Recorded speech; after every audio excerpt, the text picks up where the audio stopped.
Welcome to another episode of Baggage Began Healing Arts and Minds. Today we are diving into food, but not just in a way that you might expect.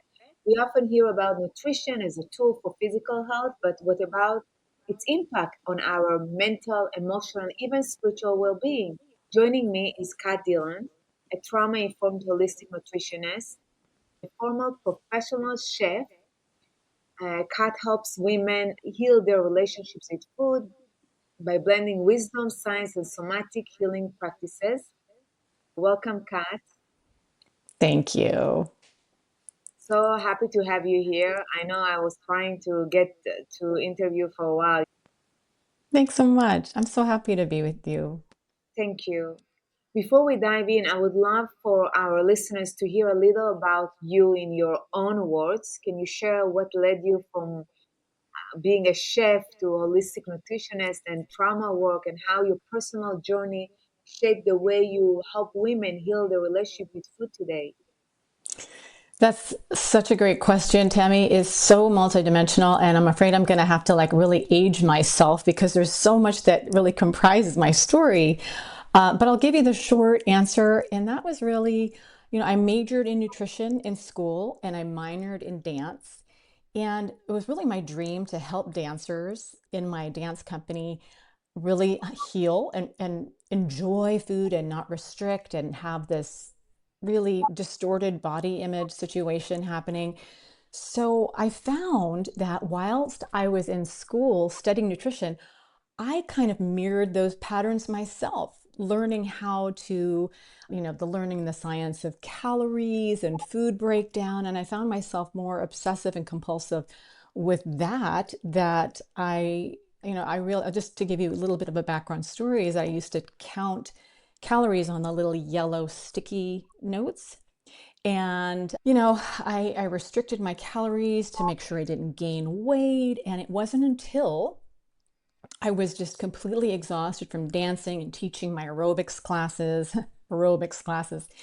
in school that I found myself slumped over my chair in one of my film classes that I was taking and I literally almost fell to the ground. I was exhausted.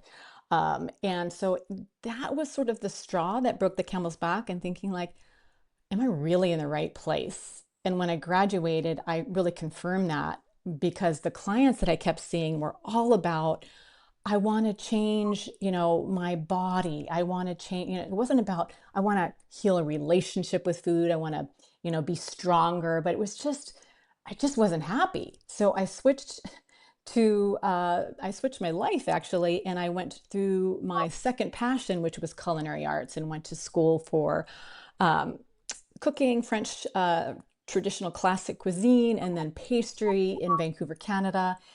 Got into the world, did that. I was so happy. Did it for about 20 years.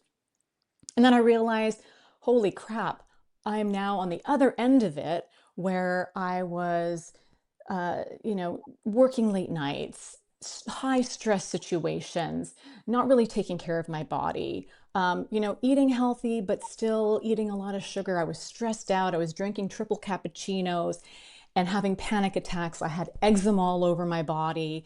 And then another bam, right in my head, I decided I had to find the balance.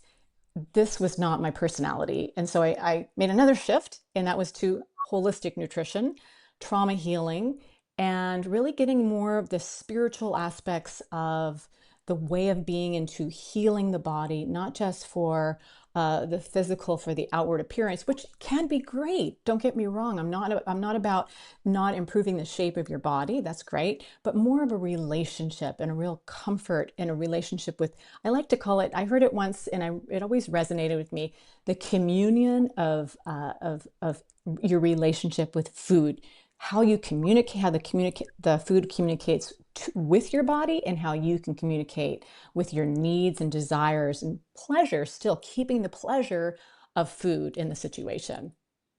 So all of that to say is that I developed my own system. I call it, I have a program that I launched called 30-Day Craving Breakthrough. I've got a Facebook group called Inner Wisdom Eating, as well as a mindful Nourishment Collective, that's a private group. And that's what I really want. That's my framework. I really want well being, sustainable health, balanced food relationship, body awareness, and matching that, marrying that with a little bit, not a lot, but a little bit of the brain science and how we initiate and hold on to changes if we want to change our relationship with food. So, because with so much noise from social media, diet culture, and conflicts with health advice, nutritionists, I mean, it's really confusing for so many women. I remember for me, I started very young with diet. I was 12 years old. And now I see that before we had one channel of TV, there was no social media. So I was counting calories, like you said, on a piece of paper. In your experience, what are some of the most damaging food myths that can women stuck in cycles of guilt, restriction, or shame? And what truth could finally set them free and bring them back to a place of trusting their body, sparking joy, like you said, being happy, finding the peace with food, and not so much chaos. I listen to my friends, and every week or every month, they're on a different cycle of diet. Exactly. You said it right there. Different cycles. Everybody's different.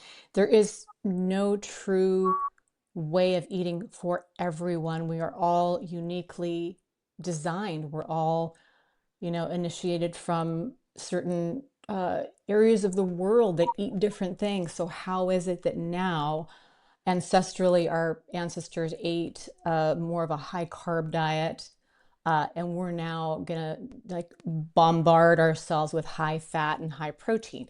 So, I would say one of the most damaging things is, well, there's so many, but I would say that the whole system of the calories in, calories out theory that is so, I'm not going to say that calories aren't important, but to really understand, it's like trying to understand a book by only reading the summary. It overlooks the complex stories in our eating behaviors, the emotional, the psychological, the physiological.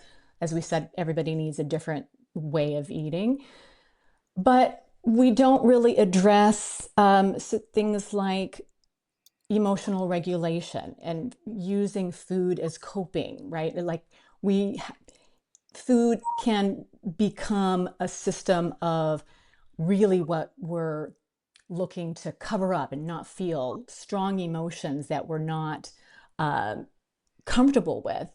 I would think I'm kind of going in a different little area here because I think that really people think about it's the external. It's the external. People are telling us what we need. We need to count. We need to follow this. We have lost the ability to pay attention to what's really happening in our lives right now. Basically, there is no one answer. Just understand that each one of us is like God's creation. What's good for me might not be good for someone else. For me, right now, I'm following the one diet, which is no restricting, no binging. I have my own blood type diet that I've been following for years, and I feel so much energetic because of that. Because I know for me, like you said, too much protein not gonna work, too much fat not gonna work. Because my body rhythm is different. I'm not as active as I used to be when I was younger. I used food for emotional regulation because I'm myself a compulsive overeater. Like the same way that someone else might use alcohol, I will use food. So I think it's very important to address all these needs that we have, that are emotional, physical, mental, and spiritual. Mhm. So I know I have a lot of my friends are like they're older and they've lost trust in their body signal after years of dieting and food rules. How do we begin to rebuild the trust again and learn to tune back into our bodies through hunger, cravings, and our own needs? That's a great question. That's really one of the places that we start. We actually start with emotional self-regulation, because if we're not able to regulate our nervous system, we're going to be looking for that next thing. We're not able to tolerate short-term hunger pangs, right? Or, a little bit of hunger is actually healthy for the body, right? And we're so afraid of it. Worse in this, we get into this fear situation. On the other hand, if we're in a tremendously stressful period of our lives, it might be helpful to make sure that we keep our blood sugar regulated with smaller meals. On the other hand, if we, let's say, have a nervous system where it's in more of a flight or fight, right? We may need to make sure that we're avoiding so many carbohydrates and, keep it really balanced with a little bit more protein for the neurotransmitters. Balancing the digestion is incredibly important, because if we don't have the ability to break down those healthy proteins that we need, whether we're eating for the amino acids that support our neurotransmitters, then our moods are going to be in constant flux and constant dysregulation. So the gut is very important. Um, I think also places to start besides, I mentioned the power of the pause, but also being able to tune into the senses is incredibly important. One of the biggest, most important things that I comment with my clients at first is to just really just take the time to be aware of, just take a pause. What can you see? This is a great way to kind of land yourself, land your nervous system, keeping your feet on the ground. What do you see? You orient to the sights around you. This is very somatic. Again, we're bringing it to the body instead of the external. Even though you're looking, you're still orienting to your space, your body in the space. What do you hear? Again, we're going to do this really slowly, of course, much slower than I'm explaining it. What can you smell? What can you taste? And then just break it down, just bring it into the body, because we are always, if we're in that high state of adrenaline, our prefrontal cortex, our decision making, are like, should I do that? Or maybe I can wait kind of pattern in your brain is not going to work. Your prefrontal cortex is just down. And now we're dealing more with that primal brain, that amygdala that is just wanting and just in that survival mode, which is a really big piece to understand. Like, all of our patterns aren't our fault, right? It's just the way our brains were designed to keep us out of danger and to remember where we found things that kept us alive. That's like the dopamine pattern. The dopamine, people think that, oh, dopamine is that reward. It is the reward, but it's also the molecule of memory, in that back in, days, centuries before we were really adapted, we would have something that was sweet or fatty that helped us stay satiated, and we would remember, like, oop, boop, it's like a slot machine, we'd get that dopamine kick, and then it's reward, but also memory, what I tasted like, how it felt, and the memory of where we found that, so we can keep going back to keep our bodies in sync and in that flow of survival. You're touching on the topic of grounding yourself, because oftentimes we have this, we leave our body in order to fit this persona that we created, that a lot of time we are not really happy with anymore, because we evolve every few days. Even we are not the same people we were the day before. So just to learn to ground ourselves so we feel connected by regulating our body system, our nervous system, so we don't need to overeat or make choices that are not aligned with actually what our body needs, right? Exactly. And it's definitely part of it is the emotional self-regulation. And then the other part of it is the biology piece, because if we're constantly bombarding ourselves with the foods that increase the adrenaline, right, that stimulate us, then we're going to always be in those patterns. It's learning to understand more of the external, like we have the internal wisdom that we just talked about, and now we've got the external, like what did I realize over the last month or two? What keeps me in that space of doing all the time? It might be that chocolate, that end of the day chocolate might just keep you on that overwhelm path, even though it makes you temporarily feel grounded. Maybe it's keeping you up at night a little bit. Maybe it's that, that extra cup of extra shot of espresso. It's just like that little accent of keeping you in that flight or fight, that sympathetic state, that versus the parasympathetic, which is more of an like you're online, you're calm, you're regulated, you're content, and you're creative. We want to be able to design our own personal diet so that we stay in that great parasympathetic where we're able to make those decisions. We're able to calmly regulate and see and feel, is this the best choice for me? Is this food the best choice? And even saying all this, Tammy, it's like it's not a perfect science. All of us in this space of healthy eating, mindful eating, nutrition, and all this, experts in the field, even my own teachers, will say, I'm not going to even say confess because it's not a confession, but we all struggle this from time to time in busy times or stressful situations, stressful weeks that you have. It's not a regular thing. So for us, like it's easier for us to say, I'm in that pattern again, come back to it with compassion versus judgment and say, okay, begin again.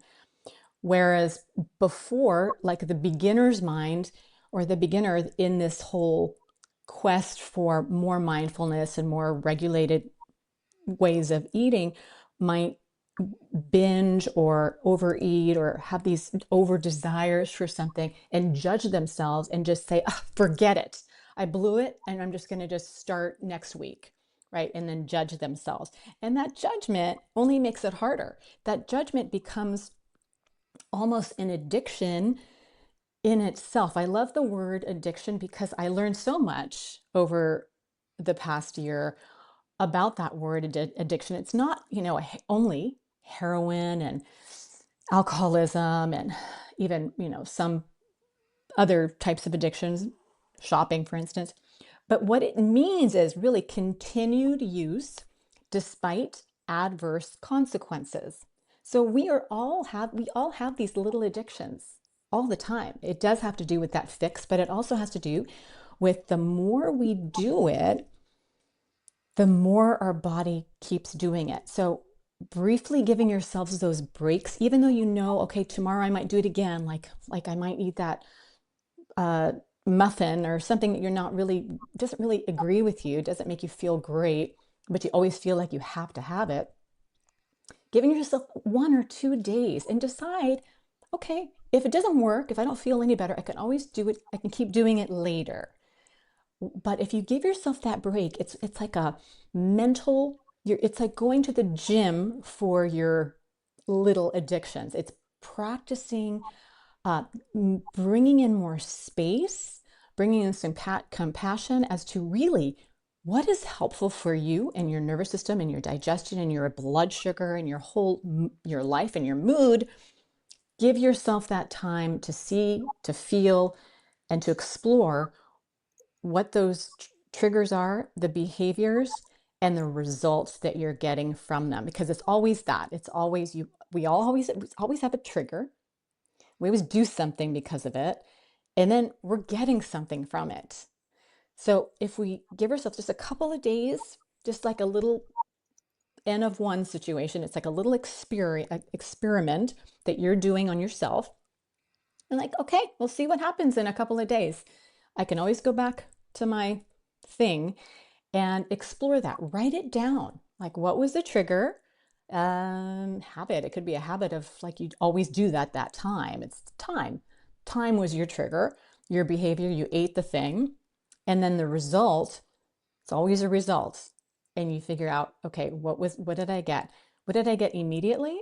What did I get an hour later?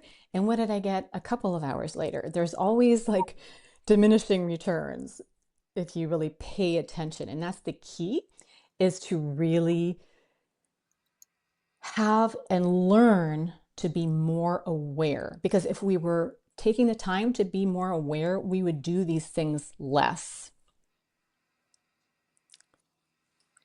I want to say that with the food addiction, the 12-step program talking about that a lot, they are known to say that do not start with the first bite, because the second you open the door to the addiction, the obsession take over and you want the next hit. Like your brain doesn't think like normal people that just have a bite or take a half or a piece. I remember for years observing my sister having half a bar, and I'm like, wow, she's a queen. How can you do that? Because for me, the second I start with the first bite, it's like I go on a high and I have to have all of it. And then the brain starts spiraling into guilt, shame, and regret that usually only addicts' mind can do that, and they cannot control like having a piece or just part of it, and it's exhausting because it's really affect people who have food addiction mentally, emotionally, physically, and spiritually. This conversation is great, but people need to know that if you are addicted to food, it's like any other addiction, like you said, but still it's different because other addiction, you don't have to do it. You don't have to have alcohol. You don't have to really have social media. Social media is also an addiction now. Heroin, overspending. You don't need to do that. You choose to do that. But food, we still have to eat. So how do we put the guidelines? Because these days I noticed that oftentimes people label food, this is good, this is bad, and it's in our language. How that creates so much guilt and shame around eating. How do we start breaking free from this black and white thinking and begin building a more compassionate, flexible, and nourishing relationship with food and ourselves?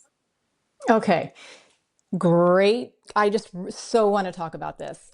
There's a lot that you to unpack in here, but I'm going to say the first step, the first part that you had talked about the addictive mind. Some people just can't, once they have they start with that first bite, it's downhill from there. They just can't control themselves, and this is where I 100% agree with you, Tammy. As one of those types of people myself.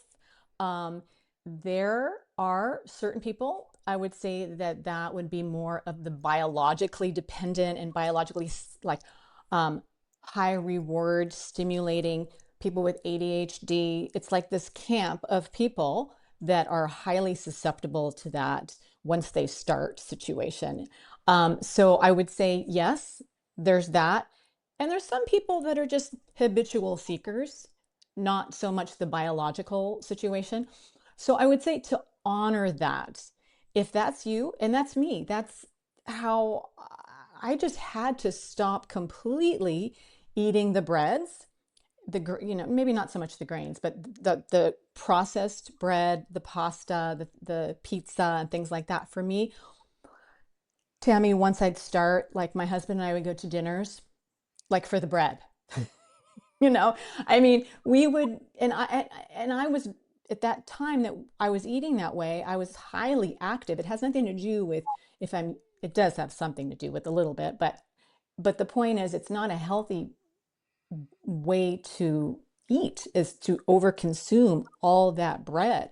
um, so yeah, if that's you, what we need to do is really just have a little compassion and grace with that. And for you, it may be that you just need to temporarily do it that way. And it may be that you maybe can't do it ever, because what we have is things like, okay, the bread, the gluten, there is, it breaks down into gluteomorphines, which is a morphine type protein that actually binds with an opioid receptor in your brain. So that, I'm not sure that can really change in a lot of people. So, same thing with casein. People that are cheese eaters can't stop eating the cheese. Well, same thing with casein. Casein, like gluten has another opioid receptor. We've got the caseinomorphine. So those two things are really difficult for a lot of us to break down and to deal with. So you may, be one of those people. And also, I'm going to preface this and say, some camps out there like intuitive eating, healthy at all size, people that are like really like healthy relationship with food. Sometimes they say, hey, if you can't find a healthy relationship with all foods, you may have an eating disorder. And I disagree. I disagree with that because there's a lot of people with food allergies. Well, food allergies are one thing, but food sensitivities or intolerances, people with blood sugar issues, or more insulin insensitive that can't, break down the carbs as well as other people.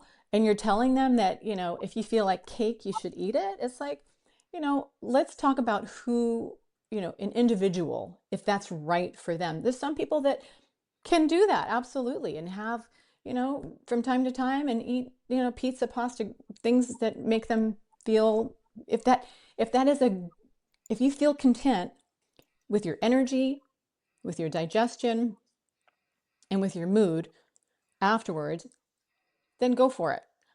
On the other hand, too, there may be times where we make the decision ahead of time where, hey, you know what? I don't care. I want to indulge in this.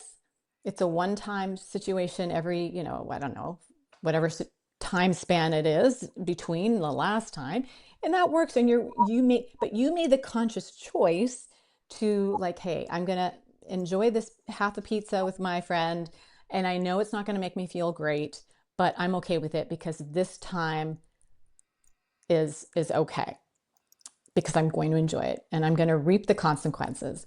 So it doesn't come from a place from uh, self criticism, self judgment, belittling yourself, telling yourself you blew it and you're a loser. Why can't you do it better?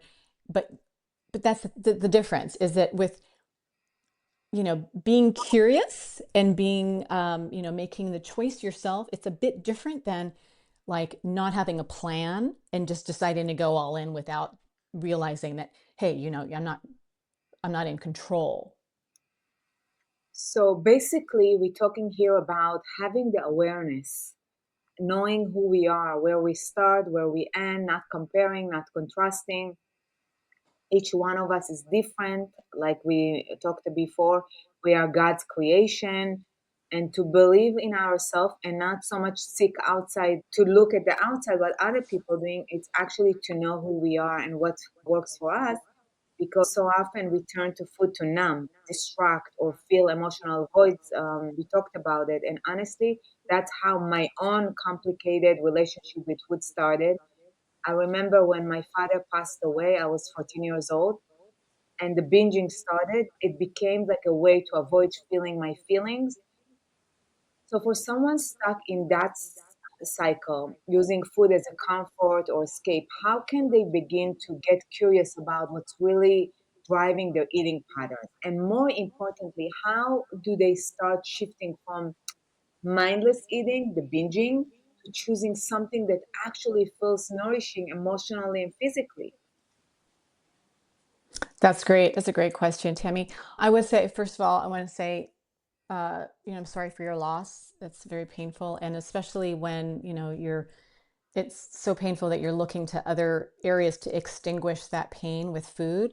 But I would say to really thinking about breaking it down, giving yourself those moments, moments of compassion and of grounding and other finding other ways to self-soothe. It's a process. It's not something that you can say tomorrow I'm going to self-soothe with a walk. I'm going to self-soothe with connection or connection with something other than food.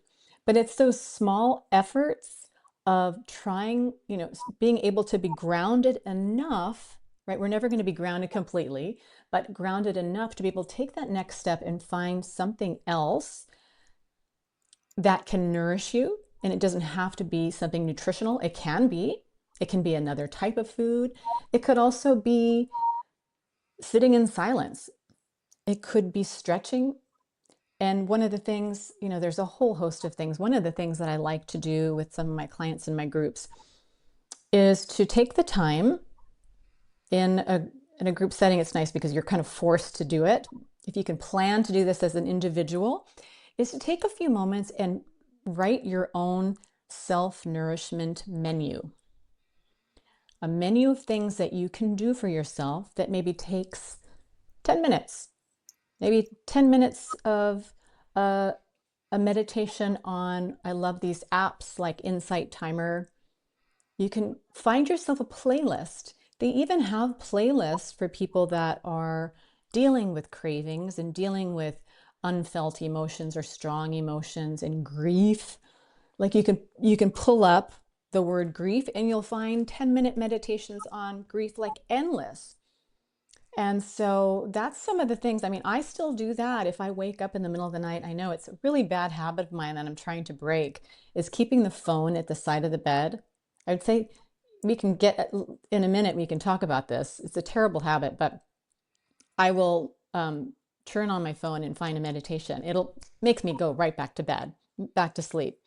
But speaking of phones, and I did want to bring this up with everybody, is sleep is so important, and phones are one of the best ways to really make our sleep crappy. It can really, really make, the blue light on the phone is very stimulating, and sleep, we know that even one night of poor sleep keeps us in a more not only emotionally just dysregulated, but affects our insulin levels, our other hormones like ghrelin and leptin. Ghrelin is the hunger hormone, so you've got overproduction of ghrelin. You're always hungry. I mean, when you're exhausted, you just like, what is? Let me eat a little bit of that. You're constantly wanting to eat and graze. And then leptin is your fullness hormone. It lets you know that you've had enough. And oftentimes our leptin levels go down.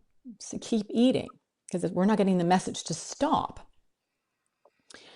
So kind of, again, it's a big mishmash, a combination of the biology, of the nervous system also, and then also working on the habits and also working on being able to take those pauses. And this is, again, a little bit part of the regulation piece, but finding a way to focus a little bit more on, it's okay that I'm feeling this way. It's okay that I feel this uncomfortable emotion, because that's exactly what it is. It's just a thought, it's just an emotion.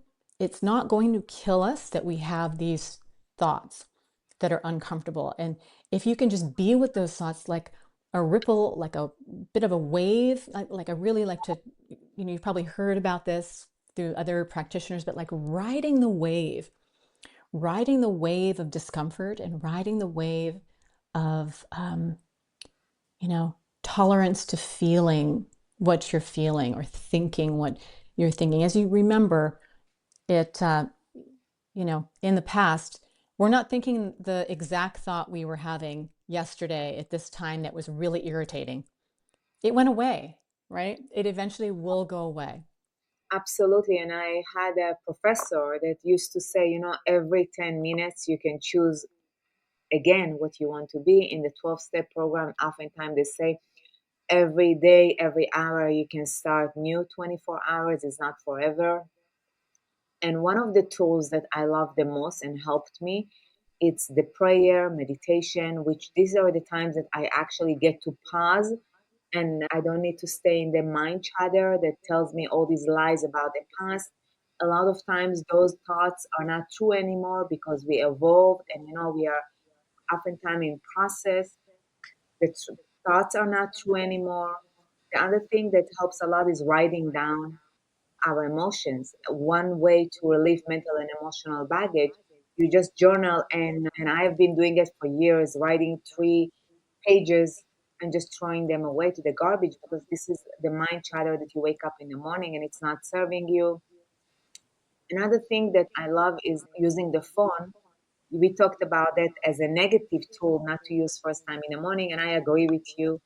If whenever I guide someone through the transformation process that I do, I tell them first thing need to be you with yourself, the you and God, you, your higher power, sitting and praying or meditating because this is your time first before you go to the phone that has all this chaos and news and million messages that pulling and pushing us to so many directions. Basically, waking up and doing the meditation, prayer, journaling.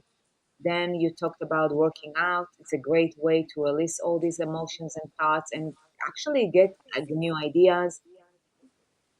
I talked about the phone call, using the phone as a tool to get connected to other people. Because for me, right now, if I don't leave the house, I'm either in my office working or with clients.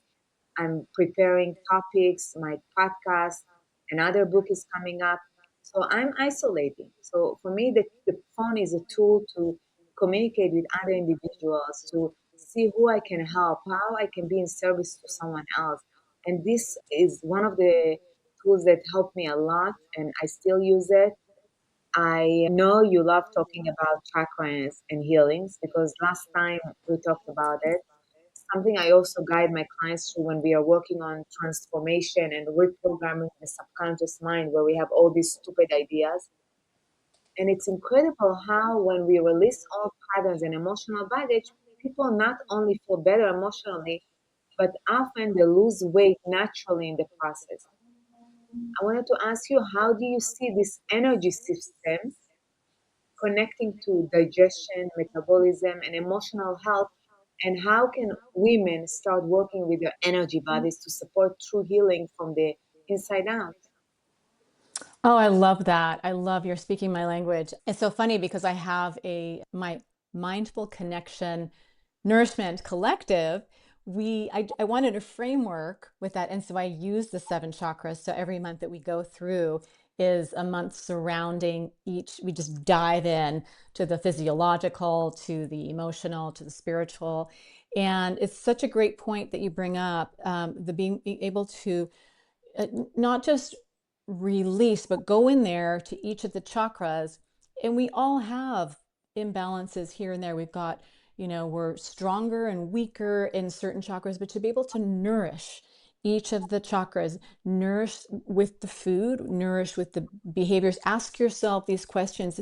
It's such a great exercise in awareness, starting from the root, right? We've got the root that is our grounding, our relationships, our structure. If we don't have that foundation, we don't have a structured day like what we were talking about, grounding your day into just you, right? Focusing on, the task list, the brain dump, the things that just have to get out of your system so you can feel more grounded and be able to select the nourishing foods for your system. You're going to be much more aware if you've got that sense of groundedness and sense of, we go through. We've got the flow in the second chakra. That's the sacral chakra, nourishing ourselves. And I didn't even go through the foods, but even earlier, like I was in talking about the root chakra, where we need those grounding fibers and proteins that break down into the amino acids that again nourish other things in our body.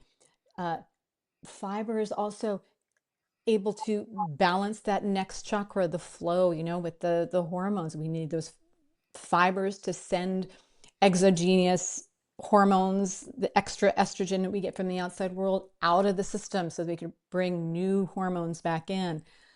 But generally, I mean, for at least eating is concerned, those more earthly chakras, the first few chakras, the root, the flow, the fire, the heart, and then the thyroid, with the throat chakra. Those are really important to address for these types of behaviors to be able to, feel like you've got a sense of healthy balance and control with the system. I'm not sure if I answered your question the way you wanted to know, but if you want to break it down a little bit further, I'm happy to elaborate. I think you answered me perfectly, and this is great. I love talking about chakras. I can talk about it the whole day. I wanted to Hmm. ask you about another thing that I know you also guide clients around microdosing as a healing tool, which I know is new for a lot of people, even new to me. Can you explain what microdosing really is and how, when done intentionally, it can support someone who's struggling with emotional eating or feeling Hmm. from their body and intuition? Because this is how I felt for such a long time is until I stopped certain food. I was mentally, emotionally really changing. Even if my weight wasn't changing, I was not the same person. Like I remember feeling like I'm checked out, brain fog. So how does it help create more awareness instead of just another quick fix? Hmm. Yes. Well, I may have, you have maybe misunderstood about my system of microdosing. I don't really do a lot of microdosing.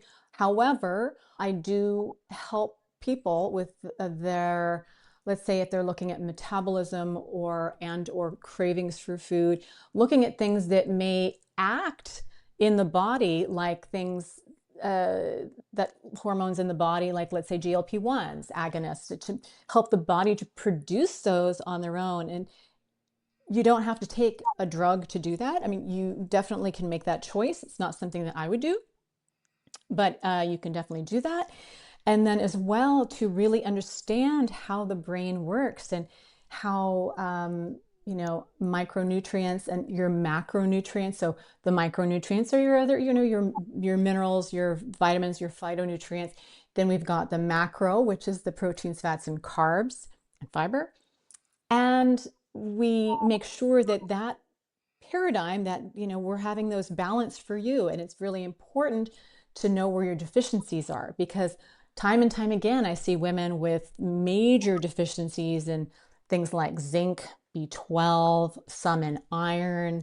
And there, a lot of times as well I see people just blatantly throwing every supplement in the book in their bodies, and they're winding up with deficiencies because certain nutrients need other nutrients to survive and to be utilized. So if you're over consuming one nutrient that actually works in a symbiotic nature with another, you may be deficient.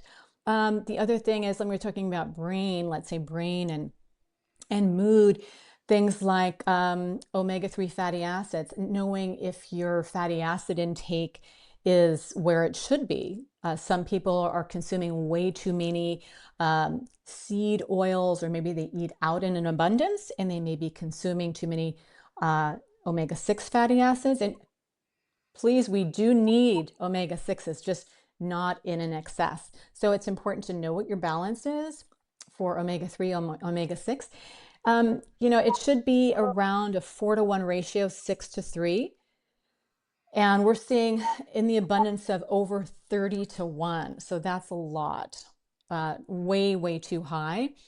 Um, Other things like the the microflora, the microbiome, your balance of healthy bacteria. Those bacteria break down into short chain fatty acids that really nourish your brain. So really important to be able to balance the gut so it has the ability to absorb other things and allow for certain processes to take place. So there's a lot of different things as far as microdosing. I'm not your expert on that. To be fair, it's, there are people that just do a lot of microdosing.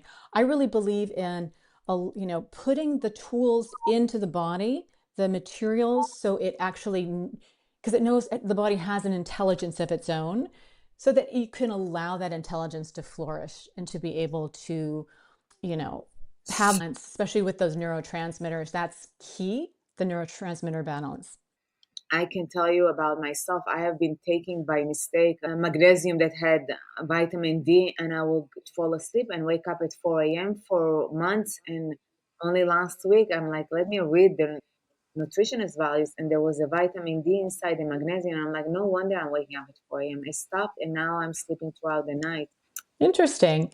Well, I mean, there is something to that. I have not heard of that, but coming to think about, there's a whole chronobiology to supplements, right? And if you think about D, it suffices as a hormone too, but think about naturally how we got our D through the sunlight. So to me, possibly it could be one of those more stimulating because we make D through our skin, through the sun. And so that doesn't strike me as being odd now that you say it. Yeah. So, because we're talking about drugs, let's dive into a sexy topic that's everywhere right now. Ozempic and similar drugs that have exploded in popularity. They market them as the quick fix for weight loss. Honestly, there have been moments where even I've thought maybe I should try it too because so many people around me are using it, and let's be real, they're looking great, but it really made me stop and wonder what's actually happening beneath the surface. What's your honest take on these medications? And what Hmm. should you truly consider before going down that road? Are they safer, more substantial ways to work with it instead of constantly fighting against it? Absolutely. Yeah, this is a really huge topic. And I would say, big picture, Tammy, those types of drugs are taking away our desire basically to, they're changing the chemical structure in that we're not desiring not just food, but a lot of different things like, stimulating through alcohol, because alcohol is also a stimulant. You're just losing your desire basically for that. But I'd say that overall, those drugs do have side effects. You do need to be on them a lifelong. And if you decide to come off, you could do the weaning process. I know a lot of practitioners are doing the weaning off. And you have to be very careful because it just will, the desire for the food will still remain. um, the biggest part of it for me is that you're not able to eat as much protein, obviously, because you're not eating as many calories. So you're losing a lot of muscle, and muscle is, as we know, is a highly metabolically active tissue.